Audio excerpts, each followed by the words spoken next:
I was born in Arkansas City, Arkansas, um, January the 19th, 1918. Please describe your mother and father, beginning with your father. What were their educational backgrounds and jobs, etc.? My father was killed in a sawmill accident when I was 6 years old. So I don't know a great deal about my father, but I know a lot about my mother. And my mother never went beyond the third grade because she worked on a farm. People picked cotton and rather than go to school. Although there was never a handicap about that. I never had the feeling that she wasn't the smartest woman in the world. And did you have any siblings?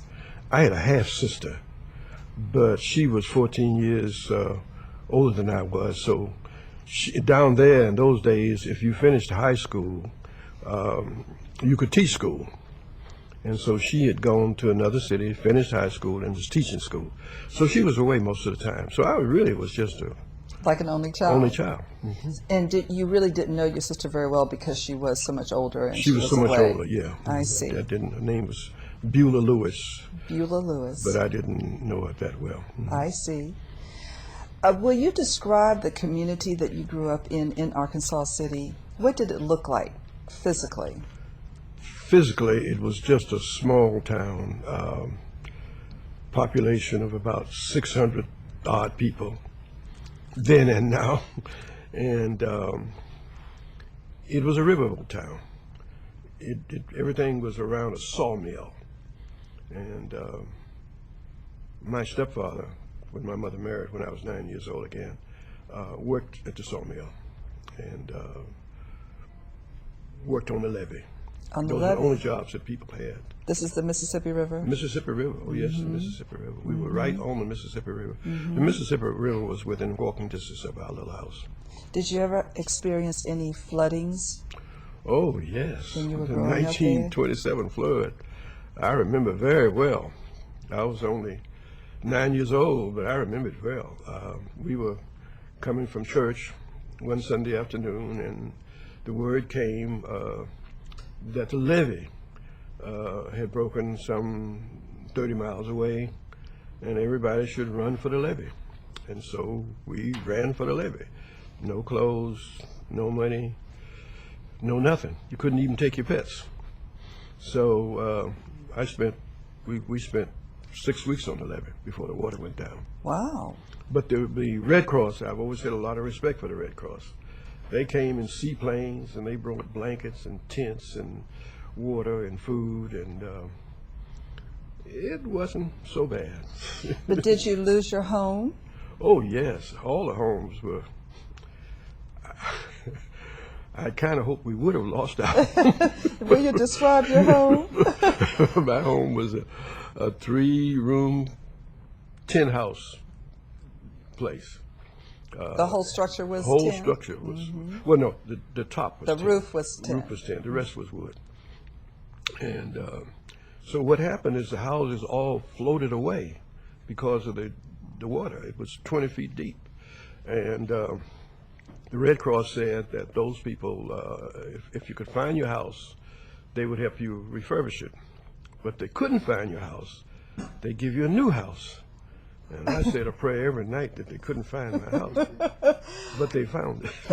They found it. Snakes and all the other things that crawl around were there. But they cleaned it up and they moved it. That's the first time I knew you could move houses. They moved it from wherever it was, so many blocks away, to our original location. Was it what you would describe as a shotgun house? It was a shotgun Just house. walking straight through? Yeah, it was a shotgun house. see. It was a shotgun house. I see. And it had an outhouse. And it had an outhouse? There was no inside plumbing. Uh-huh. Was this common in Arkansas City? Very common, very common. No toilets. All the white people had toilets, but But the black people had there the was only outhouses. one black person who had a toilet, and he was a man who was a builder who built most of the white people's homes, and he had a toilet. As a matter of fact, he had a daughter named Willie B, and we go over to her house to play with her on Sundays, and flush the toilet and wonder where the water went. We didn't know where the water went. So was he considered to be wealthy? Oh yes, Yes. by those standards. Yes, he was exactly, wealthy. because he had a toilet. Yeah, he had a toilet. Yes. And he had a car. Oh my. In other words, you were doing a lot of walking. Yeah, that's right. Yes. I had to walk everywhere. No telephones either. No telephones. No, the only telephone, if you got a message, people would get messages, someone died from far away, they call a grocery store, and the grocery store would send an errand person over to your house and tell you what happened. What particular defining childhood memories do you have about Arkansas City? Anything that defined your life as it turned out to be? I had a good life. I didn't know there was a better life. Yes. So I had a good life, and there was a lot of prejudice and discrimination, but my mother kept me away from that. She said, son, don't do this and don't do that. And so I never went anywhere to challenge the system. And she worked for a white doctor, and she let me tag along to do errands just so she could keep up with me and know where I was.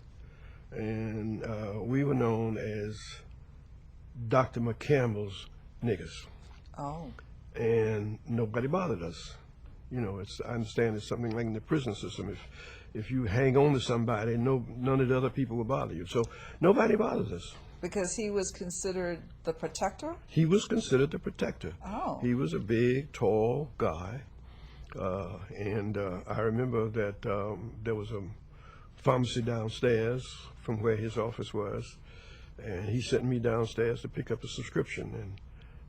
And they didn't know what I was coming in there for. And they said, well, we don't serve any niggas in here. And so I ran upstairs crying and told my mother, who told the doctor, and he went downstairs and beat up the guy and said, don't ever call my niggas no nigga. Whoa. My goodness.